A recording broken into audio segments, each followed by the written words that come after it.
Hades, the most loyal god. Who do you think was the most honorable god in Greek mythology? Zeus, the mighty king of Olympus, or Poseidon, the ruler of the seas whose trident could shake the earth itself? If you asked most people, very few would choose Hades. Because the name Hades has always been associated with darkness, with death, with the underworld, with wandering souls trapped beyond the realm of the living. In modern movies and video games, he is often portrayed as a villain, a cruel ruler sitting upon a throne surrounded by fire and suffering, a god who delights in tormenting the dead. But here's the strange thing. That version of Hades is almost entirely fictional. In fact, if you look at the original myths, you'll discover something surprising. While Zeus was notorious for countless affairs, while Poseidon was feared for his violent temper, Hades stood apart. He was one of the fairest gods, one of the most responsible gods, and perhaps the most loyal god in all of Greek mythology. This is the true story of Hades, not a devil, not a villain, but the guardian of balance between life and death. Long before he became lord of the underworld, Hades was simply one of the children of the titan Cronus and the goddess Rhea. Cronus had received a terrifying prophecy. One day, one of his own children would overthrow him. Consumed by fear, he committed an unspeakable act. Every time one of his children was born, he swallowed them alive. Hestia, Demeter, Hera, Hades, Poseidon. All of them disappeared into the darkness of their father's stomach. Hades spent the earliest part of his existence imprisoned in darkness. Until Zeus was born, Rhea hid her youngest son and tricked Cronus with a stone wrapped in blankets. Years later, Zeus returned to rescue his siblings. What followed was the Titanomachy, a war that lasted 10 years, a battle between the Titans and the younger gods. When the dust settled, Zeus, Poseidon, and Hades emerged victorious. Together, they became the three most powerful beings in the universe. Then came the division of the cosmos. Many people believe Zeus simply assigned the underworld to Hades, but that's not what happened. The three brothers drew lots, a completely fair lottery. Zeus received the sky, Poseidon received the sea, and Hades received the underworld. It wasn't a punishment. It wasn't exile. It was fate. And what makes Hades remarkable is that he never complained. He never tried to seize the heavens. He never plotted against Zeus. He never sought more power. Instead, he accepted his responsibility, a responsibility that no one else wanted. This is where one of the greatest misunderstandings begins. Many people today believe Hades ruled hell, but the ancient Greeks did not view the underworld the same way many religions view hell. The underworld was not reserved for the wicked.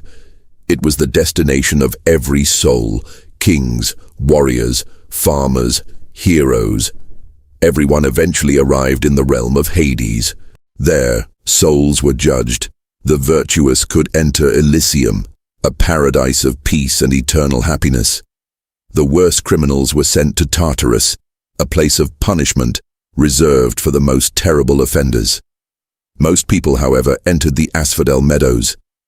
Neither reward nor punishment, simply existence after death. This means Hades was not a torturer of souls. He was an administrator, a cosmic judge. His duty was not to create suffering. His duty was to maintain order. Nothing more, nothing less.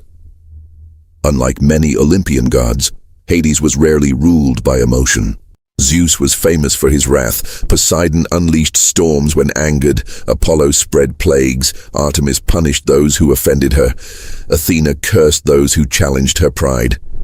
But Hades, he followed rules. He respected laws. He upheld balance. When souls were punished in the underworld, it was usually because they had broken sacred laws. Sisyphus cheated death. Tantalus betrayed the gods. Ixion violated divine hospitality. Their punishments were consequences of their actions, not acts of cruelty from Hades. But the quality that truly sets Hades apart is not his power, it's his loyalty. Let's compare him to Zeus. Stories of Zeus's romances fill countless pages of mythology: goddesses, queens, princesses, nymphs, mortals. The list seems endless. Poseidon was hardly different. His passions often created chaos wherever he went. Hades, however, is different. For most of Greek mythology, there is only one woman truly associated with him: Persephone, the daughter of Demeter, the goddess of spring and harvest. Their story is also the most controversial chapter in Hades's life. According to the myth, Hades fell in love with Persephone. He asked Zeus for permission to marry her. Zeus agreed, but failed to inform Demeter. Soon afterward, Hades carried Persephone into the underworld. From a modern perspective, this is clearly disturbing, and many scholars continue to debate its meaning. But what happened afterward is equally important. Persephone did not remain a prisoner. She became queen of the underworld, one of the most powerful goddesses in existence. Ancient prayers often invoked Hades and Persephone together, not as master and captive, but as king and queen, rulers of the same realm, partners in power. In many traditions, Persephone commanded enormous respect on her own, something extremely rare in Greek mythology. Even more remarkable is what happened after their marriage. Unlike Zeus, unlike Poseidon, unlike many Olympian gods, Hades is almost never associated with endless affairs. For a Greek god, that is practically unheard of. One story reveals a side of Hades that many people never see. The story of Orpheus. When Orpheus lost his beloved wife Eurydice, grief consumed him. Unable to accept her death, he attempted the impossible. He journeyed into the underworld itself. Standing before Hades and Persephone, Orpheus played his lyre. The music was so beautiful that every soul fell silent. The rivers stopped flowing. The spirits ceased their lamentations. Even the rulers of the dead were moved. In the end, Hades agreed to release Eurydice, a decision almost no other ruler of the underworld would have made. It was an act of compassion, a glimpse of mercy behind the iron laws of death. Another story involves Heracles, the greatest hero of Greece. As part of his famous 12 labors, Heracles was tasked with capturing Cerberus, the monstrous three-headed guardian of the underworld. Many expect Hades to react with anger. Instead, he listened. Then he agreed, on one condition: Cerberus must not be harmed. That simple detail tells us a great deal about Hades. He was not a tyrant obsessed with control. He was a ruler who valued responsibility, even toward a monstrous creature under his care. Perhaps the greatest tragedy of Hades is that he became feared simply because of where he lived. Humans feared death, and when people fear something, they often turn its guardian into a monster. But Hades did not create death. He did not choose who would die. He did not hunt souls. He merely received those whose time had come. If the universe were a kingdom, Zeus would be its king. Poseidon would command its oceans, and Hades would oversee its final frontier, the place every soul must eventually reach. A dark responsibility, but an essential one. Without Hades, the boundary between life and death would collapse. The dead would have nowhere to go. Order itself would cease to exist. And that is the great irony of Hades.